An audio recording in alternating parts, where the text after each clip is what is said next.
नमस्कार everyone, this is Harish Washne. I welcome you all to inside tutorials. आज हम क्या पढ़ेंगे? आज हम पढ़ेंगे इमेज फॉर्मेशन कॉन्वेक्स और कॉनकेव लेंस की। और इतना ही नहीं, हम इस वीडियो में ये भी देखेंगे कि इमेज फॉर्मेशन के साथ साथ एप्लीकेशन क्या है दोनों लेंसेज के।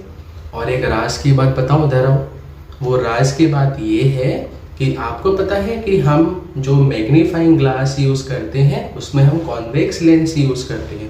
अगर वो समझना है तो एक एनिमेशन दिखाता हूँ, रुको। तो मेरे सामने यहाँ पर क्या है, मैग्नीफाइंग ग्लास मैं यूज़ कर रहा हूँ और मैं यहाँ से अपनी अलग अलग मैग्नीफाइंग पावर, मतलब जो जूम है, इसका मैग्निफिकेशन है, उसको मैं बढ़ाता जाऊँगा और मैं आपको डिफरेंस दिखाऊंगा यहाँ पर कि उसी ऑब्जेक्ट को अगर मैं देखता हूँ अलग अलग मैग्नीफाइंग पावर के साथ तो वो किस तरीके से दिखेगा। तो सबसे पहले मैं इस ऑब्जेक्ट पे यहाँ पे रखता हूँ। देखो मैंने यहाँ पर कर्सर को रखा है तो हमारा जो ऑब्जेक्ट है वो थोड़ा सा बड़ा दिख रहा है। ओरिजिनल साइज देखो कितना छोटा है और मैंने इसे मैग्नीफाइंग करा तो वह बड़ा दिख गया। अब मैं इसी ऑब्जेक्ट को अलग अलग मैग्निफिकेशन पावर से दिखाता हूँ आपको। यहाँ पर मैंने जूम करा 2x। अब मैं इसी पर अपना कर्सर लेकर आता हूँ। अब देखो पहले से साइज इंक्रीज हो गया, जितना साइज पहले था उससे ज्यादा ये आपको दिख रहा है। अब पावर फिर से बढ़ाते हैं। अब मैंने 3x पावर कर दी। अब 3x पावर पर देखो फिर से इसका साइज बढ़ गया। अब साइज बढ़ता जा रहा है धीरे धीरे कर कर। अब एक और मैं मैग्नीफाई करता हूँ 5x। और जैसे ही मैंने 5x करा, देखो यहाँ पर ये जो छोटा सा हमारा ये पोर्ट था, पहले सर्किल में सिर्फ पूरा पोर्ट नहीं आ पा रहा था, पूरा पोर्ट आ रहा है। तो इसका मतलब मैग्नीफाइंग पावर बढ़ाने से हमारा जो ऑब्जेक्ट, दूर की ऑब्जेक्ट है या जो छोटी ऑब्जेक्ट्स हैं, वो बड़ी होती जाती हैं, वो बड़ी दिखने लगती हैं। तो इस वीडियो में हमने क्या देखा कि अगर हम मैग्नीफाइंग पावर को बढ़ा रहे हैं, मतलब अगर मैंने 2x करा, 3x करा, 5x करा, तो उससे हम क्या कर रहे हैं, जूम कर पा रहे हैं, उतनी क्लैरिटी से दूर की ऑब्जेक्ट्स को देख पा रहे हैं। और यही तो आप करते हो अपने कैमरा में कि अगर दूर की ऑब्जेक्ट को करना है तो जूम करते हो, 1x, 2x, 3x, 100x तक जाता है कैमरा हमारा। तो ये क्या है, एप्लीकेशन ही तो है कॉन्वेक्स लेंस का। और एक और बात बताऊं आपको, अगर और भी प्रैक्टिकल एप्लीकेशन समझने हैं तो इस वीडियो को एंड तक, और रुको भी जाओ मत, इस वीडियो को लाइक जरूर करना, give a like to this video and subscribe this channel. Start करते हैं अपनी। तो अपना टॉपिक स्टार्ट करते हैं। सबसे पहले हमारे पास है, हम जो पढ़ने वाले हैं आज पढ़ेंगे कि इमेज फॉर्मेशन कैसे होती है स्फेरिकल लेंस में। तो सबसे पहले हम टॉपिक कवर करते हैं कि व्हाट इज द डिफरेंट रे diagrams for the image formation in convex lens. सबसे पहले हम कॉन्वेक्स लेंस को कवर करेंगे और एनिमेशन से समझेंगे हम कि किस तरीके से इमेज फॉर्मेशन होती है अगर हम ऑब्जेक्ट को अलग अलग पोजीशन पर रखते हैं। सबसे पहले हमारे पास आता है कि जब ऑब्जेक्ट कहाँ रखा हो, इन्फिनिटी पे रखा हो ऑब्जेक्ट हमारा, तो ऑब्जेक्ट को इन्फिनिटी पे प्लेस करके देखते हैं हमारी इमेज कहाँ बन रही। सबसे पहले हम लेकर आते हैं कॉन्वेक्स लेंस, है ना। इस कॉन्वेक्स लेंस में सबसे पहले हम लेबलिंग कर लेते हैं। ये क्या है, ऑप्टिकल सेंटर। ये वाला पॉइंट क्या है, F1। ये पॉइंट क्या है, 2F1। ये वाला पॉइंट क्या था, F2। और ये जो पॉइंट है ये है 2F2। लेबलिंग करने के बाद ऑब्जेक्ट हमारा कहाँ पर है, इन्फिनिटी पर है। तो इन्फिनिटी से कुछ लाइट रेज आएंगे इस तरीके से, है ना। ये कहाँ से आ रही है, ये इन्फिनिटी से आ रही है लाइट रेज। अब ये हमें मालूम है जो कॉन्वेक्स लेंस है, this is a converging lens. और हम रूल्स में पढ़ चुके हैं कि अगर हमारी कोई भी रे ऑफ लाइट पैरेलल जाएगी प्रिंसिपल एक्सिस से, तब वो फोकस से पास होगी। फोकस से पास करवा दी एक रे ऑफ लाइट। सिमिलरली एक और रे ऑफ लाइट लेते हैं, अगेन ये कहाँ से आ रही है, इन्फिनिटी से आ रही है। अब ये भी कन्वर्ज कहाँ पे हो जाएगी, इस फोकस पे कन्वर्ज हो जाएगी। तो यहाँ पर हमारे पास जो इमेज फॉर्मेशन बन रही है वो बहुत छोटी बन रही है, देखो यहाँ पर। और कहाँ बन रही है, फोकस पे बन रही है। तो image position at F2। What is the nature of the image. अगर यहाँ पर आपको ये समझ में नहीं आता कि ये रियल और इन्वर्टेड कैसे है, तो उसका मैं आपको एक्सप्लेनेशन देता हूँ। ये जितनी भी रेज आ रही है ये रियल है, और जितनी भी रेज को इसने कन्वर्ट करा है ये भी रियल है। मतलब कि ये वास्तविकता में आप इन रेज को देख पा रहे हो और मुझे इनको एक्सटेंड करने की जरूरत नहीं पड़ी पीछे, जैसे मैं कॉनकेव मिरर में कॉन्वेक्स मिरर में करता था, सॉरी, कि हमें पीछे मिरर जो लाइट रेज थी उनको पीछे एक्सटेंड करना पड़ा था। इसमें हमारी ओरिजिनल लाइट रेज थी जो यहाँ से इस डायरेक्शन में आ रही थी और कन्वर्ज हो गई। सिमिलरली यहाँ से एक लाइट रे थी जो कन्वर्ज हो गई। तो इसका मतलब रियल रेज ऑफ लाइट हमारी इमेज बना रही है, तो इसलिए रियल और इन्वर्टेड बनेगा। और साइज ऑफ इमेज क्या है, हाईली डिमनेस्ड या फिर पॉइंट साइज इसका इमेज का साइज रहेगा।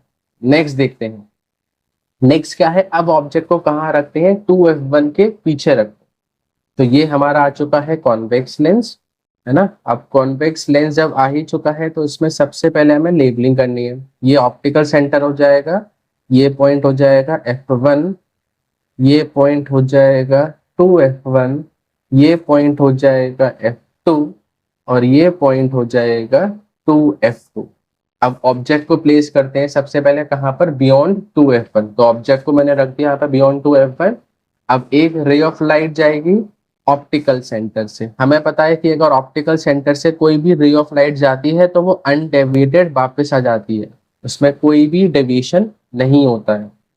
नेक्स्ट एक रे ऑफ लाइट जाती है जो कि कैसी है, पैरेलल है प्रिंसिपल एक्सिस से, और कहाँ से पास होनी चाहिए, फोकस से पास होगी। तो फोकस से हमने इस रे ऑफ लाइट को पास करवा दिया। जहां पर ये दो रेज ऑफ लाइट मिलेंगे वहां पर इमेज फॉर्मेशन होगा। तो ये इमेज बन चुकी है। अब इमेज कहाँ बनी है, सबसे पहले हम देखेंगे किसके बीच में बनी है, f2 और 2f2 के बीच में बनी है कहीं पर। तो it is between f2 and 2f2। What is the nature of the image, उल्टी बनी है इमेज, तो रियल और इन्वर्टेड। और साइज अगर आप देखोगे ऑब्जेक्ट का साइज इतना था, है ना, और जो हमारे पास इसकी इमेज बनी है वो इतने साइज की बनी है। तो इसका मतलब छोटी हो गई है इमेज, तो size of image diminish. Next देखते हैं। नेक्स्ट हम कहाँ रखते हैं ऑब्जेक्ट को, ऑब्जेक्ट को रखते हैं 2f2 पर। तो ऑब्जेक्ट को 2f2 पे रखा तो सबसे पहले हमारे पास आया ये कॉन्वेक्स लेंस। ये आ चुका है कॉन्वेक्स लेंस। जल्दी से इसके लेबलिंग कर लेते हैं। This is optical centre. ये क्या है, f1, ये क्या है 2f1, ये क्या है f2 और ये क्या है 2f2। अब हमें एक रे ऑफ हमें पहले ऑब्जेक्ट चाहिए कहाँ पर, 2f, यहाँ पर ऑब्जेक्ट इस एट 2f1 आएगा, सॉरी ना, इसको थोड़ा सा करेक्ट कर लेंगे हम स्लाइड में। This is 2f1 not 2f2। तो ऑब्जेक्ट को हमने कहाँ पे रखा है, 2f1 पे रखा है। अब यहाँ पर हमारी रेज ऑफ लाइट को लेकर आते हैं। ये हमारा ऑब्जेक्ट आया 2f1 पर। एक रे ऑफ लाइट जाएगी हमारी ऑप्टिकल सेंटर से जो कि उसी डायरेक्शन में वापस आ जाएगी बिना डेविएशन के। अब ऑब्जेक्ट से एक रे ऑफ लाइट निकलती है और ये कहाँ से पास होगी, फोकस से पास होगी, क्योंकि पैरेलल है प्रिंसिपल एक्सिस से, तो फोकस से पास होगी। तो जहां पर हमारे ये मिलेंगे वहां पर क्या बन जाएगी, इमेज फॉर्मेशन बन जाएगी। इमेज बन चुकी है हमारी, कहाँ पर बन रही है आप देख सकते हो, 2f2 पर बन रही है। तो what is the image position at 2f2। Nature of image अगर आप देखोगे तो वो कैसी है, रियल और इन्वर्टेड है। क्यों, क्योंकि रियल रेज मिल रही है, हमें कोई एक्सटेंशन नहीं करना पड़ रहा है लाइट रेज का। साइज की अगर हम बात करें तो देखो, जितने साइज का आपने ऑब्जेक्ट लिया है उतने साइज की इमेज बन रही है। तो therefore it is the same size as the object. Next image formation देखते हैं। अब ऑब्जेक्ट को कहाँ रखा है, f1 और 2f1 के बीच में रखा है। तो सबसे पहले हम लेकर आते हैं यहाँ पर एक कॉन्वेक्स लेंस। इस कॉन्वेक्स लेंस को लेबलिंग कर लेते हैं। ये क्या है, ऑप्टिकल सेंटर। ये क्या है, f1। ये पॉइंट क्या है, 2f1। ये पॉइंट क्या है, f2 और ये पॉइंट क्या है, 2f2। ऑब्जेक्ट को लेकर आते हैं बिटवीन f1 और 2f1। यहाँ पर ऑब्जेक्ट आ गया। अब एक रे ऑफ लाइट जाएगी ऑप्टिकल सेंटर से और बिना किसी डेविएशन के पास हो जाएगी, जिस डायरेक्शन में गई थी उसी डायरेक्शन में वापस आ गई। ये एरोज बहुत इंपॉर्टेंट है, तो एरोज को भूलिएगा मत। उसके बाद एक ऑब्जेक्ट से हमारी रे ऑफ लाइट जाती है पैरेलल प्रिंसिपल एक्सिस से, और कहाँ से पास होगी, फोकस से पास होगी। जहां पर दो रेज मिलेंगी वहां पर इमेज बन जाएगी। तो इमेज कहाँ बन रही है, यहाँ पर बन रही है, 2f2 के पीछे बन रही है। अब image beyond 2f2 image position, nature of image real और इन्वर्टेड उल्टी बन रही है इमेज, तो रियल और इन्वर्टेड। अब साइज की अगर मैं बात करूं तो ऑब्जेक्ट हमारा इस साइज का था और इमेज हमारी इस साइज की आ रही है, तो मैग्नीफाइड हो गई है, बड़ी हो गई है इमेज, तो size of image enlarged. Next हम इमेज पोजीशन देखते हैं। अब हम कहां पर रखते हैं ऑब्जेक्ट को, F1 पर रखते हैं। तो यहां पर लिया है हमने एक कॉन्वेक्स लेंस, और इस कॉन्वेक्स लेंस में सबसे पहले लेवलिंग जरूरी है। F1, 2F1, optical centre F2 और 2F2। स्टार्ट करते हैं। सबसे पहले हम क्या करेंगे, ऑब्जेक्ट को रखेंगे F1 पर। F1 पर ऑब्जेक्ट को रखा है। अब एक रे ऑफ लाइट जाएगी जो कि ऑप्टिकल सेंटर से पास होगी और बिना डेविएशन के पास हो जाएगी। उसके बाद एक रे ऑफ लाइट जाती है, कहाँ पैरेलल जाती है, प्रिंसिपल एक्सिस से, और कहाँ से पास हो जाएगी, फोकस से पास होगी। अब आप देख सकते हो ये रेज पैरेलल जा रही हैं, तो कहीं बहुत दूर जाकर मिलेंगी, ये कहाँ पर मिलेंगी, एट इंफिनिटी पर बनेंगी। तो इसका मतलब हमारी इमेज पोजीशन कहाँ हो जाएगी, at infinity. Nature of image, क्योंकि रियल रेस मिल रही है तो नेचर कैसा बनेगा, रियल और इन्वर्टेड बनेगा। और जो इमेज का साइज होगा वो बहुत ज्यादा हाईली एनलार्ज होगा, क्योंकि मैं अज्यूम कर रहा हूँ कि बहुत दूर कहीं जाकर मिलेंगी, तो इसलिए size of image highly enlarge. Next देखते हैं इमेज फॉर्मेशन कहाँ पर है।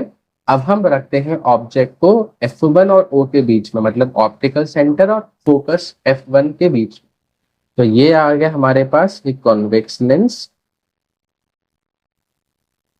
और यहां पर आ गया ऑप्टिकल सेंटर, ये आ गया F1, ये आ गया 2F1, ये आ गया F2, और ये आ जाएगा 2F2। अब ऑब्जेक्ट को रखते हैं F1 और O के बीच में। अब एक रे ऑफ लाइट जाएगी ऑप्टिकल सेंटर से, बिना किसी डेविएशन के पास हो जाएगी, इस तरीके से पास हो जाएगी। अब एक रे ऑफ लाइट जाएगी जो कि जाएगी पैरेलल प्रिंसिपल एक्सिस से, और कहाँ से पास होगी, फोकस से पास होगी। तो अब ये अगर मैं इसको यहाँ पर, अब ये कौन सी रेज है, ये डाइवर्जिंग रेज है। अब डाइवर्जिंग रेज तो हमारी कभी भी इंटरसेक्ट ही नहीं होंगी, तो इसलिए हमें क्या करना पड़ेगा, इन रेज ऑफ लाइट को पीछे एक्सटेंड कर देखते हैं। अब मैंने इस रे ऑफ लाइट को पीछे एक्सटेंड करा है यहाँ पर डॉटेड लाइन से। सिमिलरली इस रे ऑफ लाइट को मैंने पीछे एक्सटेंड करा है, और जहां पर ये दोनों मिलेंगी वहां पर एक वर्चुअल इमेज बनेगी। वर्चुअल में क्यों कह रहा हूं, क्योंकि मैंने यहाँ पर जो वर्चुअल रेज है, मतलब वास्तविकता में हमारी जो रे की पार्ट था वो ये था, हमने इसको पीछे एक्सटेंड करा है, इसलिए वर्चुअल रेज है। तो हमारा अगर हम साइज देखते हैं, ऑब्जेक्ट ये है और इमेज ये है, तो मैग्नीफाइड हो जाएगा, और वर्चुअल और इरेक्ट। अब हम देखते हैं इमेज पोजीशन कहाँ बन रही है, जिस साइड में ऑब्जेक्ट रखा था उसी साइड में F1 और 2F1 के बीच में। उसके बाद नेचर कैसा है, वर्चुअल और इरेक्ट है, और साइज ऑफ इमेज क्या है, एनलार्ज्ड है। तो these were the 6 cases of convex lens. अब हम पढ़ेंगे कॉनकेव लेंस में इमेज फॉर्मेशन किस तरीके से होता है। तो सबसे पहले हम लेते हैं एक कॉनकेव लेंस। अब कॉनकेव लेंस की भी लेवलिंग कर लेते हैं। ये बीच वाला पॉइंट क्या हो जाएगा, ऑप्टिकल सेंटर, ये हो जाएगा F1, ये हो जाएगा 2F1, ये हो जाएगा यहाँ पर F2, और ये हो जाएगा 2F2।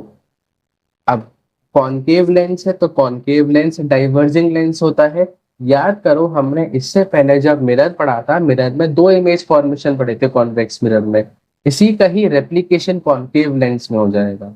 तो अगर मैं आपसे कहूँ, तो अगर हमारे पास एक कॉनकेव लेंस है तो इसका जो इमेज फॉर्मेशन होगा वो काफी हद तक रिजेंबल करेगा आपके कॉन्वेक्स मिरर से। कैसे करेगा देखते हैं। सबसे पहले हमने ऑब्जेक्ट को कहाँ रखा है, इंफिनिटी पर रखा है। तो ऑब्जेक्ट इज एट इंफिनिटी, यहाँ पर रेज ऑफ लाइट आ रही है, कहाँ से आ रही है, इंफिनिटी से आ रही है, तो हम डॉटेड करके दिखा देंगे इनको इंफिनिटी से। अब ये हमारा जो लेंस है वो डाइवर्जिंग लेंस है, तो उसने इस रे को डाइवर्स करा, और डाइवर्स इस तरीके से करता है कि अगर मैं इसको पीछे एक्सटेंड करूंगा तो ये फोकस से पास होती हुई नजर आएगी। तो देख सकते हो अगर मैंने इसको पीछे एक्सटेंड करा है तो फोकस से पास होती हुई नजर आ रही है। उसके बाद एक और रे ऑफ लाइट आती है इंफिनिटी से, और जब हमारी लाइट पैरेलल जा रही है प्रिंसिपल एक्सिस से, तो डाइवर्ज वो इस तरीके से करेगा कि वो फोकस से पास होती हुई नजर आएगी। तो इसने इस रे को डाइवर्ज कर दिया। और अगर मैं इस रे ऑफ लाइट को पीछे एक्सटेंड करता हूं तो वो कहाँ से पास होती हुई नजर आ रही है, फोकस। तो जहां पर हमारी दोनों रेज ऑफ लाइट मिलेंगे वहां पर इमेज फॉर्मेशन होगा। तो इमेज कहाँ पे बन रही है, F1 पर बन रही है। इसको याद रखना, ये F1 है ना। पिछले केस में हम अगर कॉन्वेक्स लेंस की बात कर रहे हैं तो F2 पे बन रही थी इमेज, यहाँ पर F1 पे बन रही है।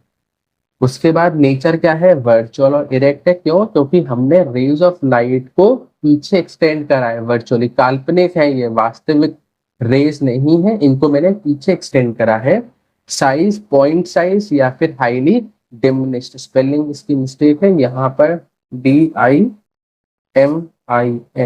डिमिनिश्ड। तो ये हमारा पहला इमेज फॉर्मेशन हो चुका है कॉन्केव लेंस में। अब दूसरा इमेज फॉर्मेशन करते हैं कहाँ पर, जब ऑब्जेक्ट रखा होगा ऑप्टिकल सेंटर और इंफिनिटी के बीच में कहीं पर। तो ये हमारा ऑप्टिकल सेंटर हो जाएगा, ये F1 हो जाएगा, ये 2F1 हो जाएगा, ये F2 हो जाएगा, और ये 2F2 हो जाएगा। कौन सा लेंस है हमारे पास, ये कॉन्केव लेंस। तो सबसे पहले हम ऑब्जेक्ट को लेकर आते हैं। मैंने कहीं भी रखा है ऑब्जेक्ट को, आप ऑप्टिकल सेंटर और 2 इंफिनिटी के बीच में कहीं भी रख सकते हो, जरूरी नहीं है कि आपको F1 और 2F1 के बीच में रखना। अब एक रे ऑफ लाइट जाएगी जो पैरेलल जाएगी प्रिंसिपल एक्सिस से, और कॉन्केव उसे डाइवर्ज कर देगा। डाइवर्ज इस तरीके से करेगा कि अगर मैं इसको पीछे एक्सटेंड करूंगा तो वो कहाँ से नजर आती हुई आएगी, प्रिंसिपल फोकस F1 से। अब एक और रे ऑफ लाइट जाएगी जो ऑप्टिकल सेंटर से पास कर दी मैंने बिना डेविएशन के, जिस डायरेक्शन में आई थी उसी डायरेक्शन में वापस चली जाएगी। तो अब यहाँ पर हमारी इमेज बन चुकी है। अब सिंस हमने जो वर्चुअल रेज थी उनको एक्सटेंड करा है पीछे, तो हमारा जो नेचर हो जाएगा वो क्या होगा, वर्चुअल और इरेक्ट होगा। कहाँ पे बनेगी इमेज फॉर्मेशन, इमेज बनती है F1 और O के बीच में, कहीं भी बन सकती है। इस पूरे रीजन में फोकस F1 और O के बीच में कहीं भी बनेगी इमेज हमारी। नेक्स्ट नेचर वर्चुअल और इरेक्ट है, बता चुका हूँ रीजन। और साइज क्या है, अगर हम देखते हैं हमारा ऑब्जेक्ट इस साइज का था और इमेज इस साइज की बन रही है, तो छोटी हो गई है तो डिमिनिश्ड आ जाएगा साइज। नेक्स्ट हम दो इमेज फॉर्मेशन पढ़ चुके हैं इसमें, और यही दो इमेज फॉर्मेशन होते हैं कॉन्केव लेंस। अब आगे हम पढ़ते हैं एप्लीकेशन, पढ़ते हैं कॉन्वेक्स लेंस का, जो कि यहाँ से एक क्वेश्चन जरूर आता है आपके बोर्ड एग्जामिनेशन में, 1 या 2 मार्क्स का, तो इसको जरूर कवर करिएगा। सबसे पहला इसका एप्लीकेशन है कॉन्वेक्स लेंस का कि हम मैग्नीफाइंग लेंस की तरह यूज करते हैं। तो जो मैग्नीफाइंग लेंस होता है जो आपने देखा होगा, उसको हम जनरली उसमें हम कौन सा लेंस यूज करते हैं, कॉन्वेक्स लेंस यूज करते हैं, जिससे कि वो मैग्नीफाइड इमेज दिखा देगा उस ऑब्जेक्ट की। अब ये किस प्रिंसिपल पे वर्क कर रहा है कि जो लेंस पर हमारी जो लाइट रेस गिरती हैं वो उनको कन्वर्ज कर देता है उस पॉइंट पर, जिससे वो इनलार्ज होती हुई नजर आती है जब हम उसे लेंस से देखते हैं। तो this is the first application of convex lens. Second application हम इसके नेक्स्ट चैप्टर में पढ़ेंगे, जो होता है हाइपरमेट्रोपिया। हाइपरमेट्रोपिया होता क्या है, ये एक ऐसी कंडीशन होती है जहां पर हम जो दूर के ऑब्जेक्ट्स होते हैं उनको अच्छे से देख पाते हैं, बट अगर मैं नियर बाई ऑब्जेक्ट्स की बात करूंगा तो वो हमें ब्लरी दिखते हैं, हमें जो धुंधले से दिखते हैं जो पास में रखे हुए ऑब्जेक्ट्स होते हैं। तो ऐसी कंडीशन को हाइपरमेट्रोपिया पढ़ते हैं, बोलते हैं सॉरी।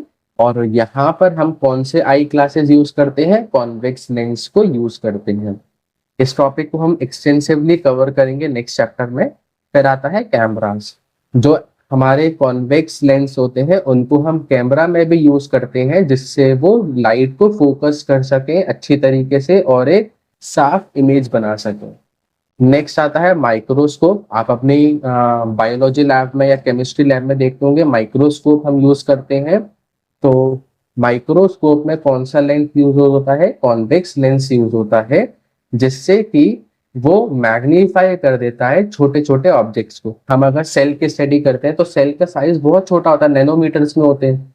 तो उन सेल को हम देख पाते हैं, सेल वॉल को देख पाते हैं, न्यूक्लियस को देख पाते हैं, किसकी मदद से? माइक्रोस्कोप की मदद से। और ये कैसे वर्क करता है कि हम बहुत सारे कॉन्वेक्स लेंस को कॉम्बिनेशन की तरह यूज करते हैं, जिससे उसकी पावर बढ़ जाती है और वो ज्यादा मैग्नीफाई हो जाता है हमारा छोटे से छोटा ऑब्जेक्ट। नेक्स्ट आता है टेलीस्कोप। टेलीस्कोप में हम टेलीस्कोप, जैसे आपने देखा होगा कि हम ऑब्जर्व करते हैं, अगर प्लैनेट्स को बाहर या स्टार्स को हमें ऑब्जर्व करना है आउटर एटमॉस्फेयर में, तो हम टेलीस्कोप का यूज करते हैं। तो उस केस में भी टेलीस्कोप में क्या यूज होता है? कॉन्वेक्स लेंस यूज होता है, जिससे कि वो दूर वाले जो ऑब्जेक्ट्स हैं आपके, है ना, उनकी लाइट रेज को फोकस कर सके एक पॉइंट पर और हमें क्लियर इमेज मिल सके उस पर्टिकुलर और एस्ट्रोनॉमिकल ऑब्जेक्ट की, चाहे वो प्लैनेट हो, चाहे वो सन हो, चाहे वो स्टार हो, चाहे वो मून हो। तो सबके केस में हम ऑब्जर्व करने के लिए क्या यूज करते हैं? टेलीस्कोप यूज करते हैं। तो ये कुछ 5 एप्लीकेशन थी किसके? कॉन्वेक्स लेंस की। नेक्स्ट हम पढ़ते हैं कॉनकेव लेंस का एप्लीकेशन क्या है। तो सबसे हमारे पहला एप्लीकेशन है कॉनकेव लेंस का, कि हम जो आई ग्लासेस यूज करते हैं, स्पेक्स, जो मायोपिया जिसको हम बोलते हैं, नियर साइटेडनेस, अगेन ये हम नेक्स्ट चैप्टर में पढ़ेंगे। मायोपिया एक ऐसी कंडीशन होती है जिसमें हम पास में रखे हुए ऑब्जेक्ट को तो साफ देख पाएंगे। मतलब मैं अगर इस तरीके से किताब को पढ़ रहा हूँ तो मैं साफ देख सकता हूँ, बट अगर मुझे बहुत दूर का जो ऑब्जेक्ट है, जैसे आप अगर किसी स्कूटी पर जा रहे हो और आपको बाहर कोई बैनर पड़ता है, उसको पढ़ने में नहीं आ रहा है, या दूर की चीजें पढ़ने में हमारी होता है ना, कभी कभी आंखों में से पानी आता है और हम पढ़ नहीं पाते हैं। तो उस केस में ऐसा जो डिफेक्ट होता है उसको हम क्या बोलते हैं? मायोपिया बोलते हैं। और मायोपिया के केस में हम कॉनकेव लेंस यूज करते हैं, जिससे कि हम दूर के ऑब्जेक्ट्स को भी साफ देख पाए। नेक्स्ट आता है फ्लैश लाइट्स। जो फ्लैश लाइट्स यूज होती हैं जनरली, उसमें हम कॉनकेव लेंस यूज करते हैं, क्योंकि concave lens wider field of view देता है, ज्यादा स्प्रेड कर देगा उसे। और हम चाहते हैं हमारी जो लाइट है वो दूर तक फैले, जिससे हम ज्यादा ऑब्जेक्ट्स को देख पाए रात में। तो इसलिए हम वहां पर यूज क्या करते हैं? फ्लैश लाइट्स यूज करते हैं। तीसरा, पीप होल इन डोर्स। ये क्या होता है? आपने देखा होगा कुछ इस तरीके से डोर्स में कुछ एक छोटा सा होल होता है जिससे हम देख पाते हैं आर पार। तो वहां पर हम यूज क्या करते हैं? पीप होल्स में कॉनकेव लेंस यूज करते हैं, क्योंकि ये वाइडर फील्ड ऑफ व्यू देते हैं। तो ये 3 एप्लीकेशंस थे कहाँ के? हमारे कॉनकेव लेंस। तो इसी के साथ हमारा ये सेशन फिनिश होता है, जिसमें हमने आज क्या क्या पढ़ा? हमने पढ़ा कॉन्वेक्स लेंस और कॉनकेव लेंस में इमेज फॉर्मेशन पढ़ा, और उसके बाद हमने पढ़ा है अपना एप्लीकेशन कॉनकेव और कॉन्वेक्स लेंस के। इसके नेक्स्ट सेशन में हम कुछ साइन कन्वेंशन पढ़ेंगे स्फेरिकल लेंसेज से, और हम न्यूमेरिकल्स पे स्विच ऑन कर जाएंगे नेक्स्ट सेशन में। तो 1 या 2 सेशन मैक्सिमम लगेंगे इस चैप्टर को फिनिश करने में। तो अगर आपको कोई भी डाउट रहता है इस सेशन में, तो please let me know in the comment section, and thank you all for watching this video. Have a nice day.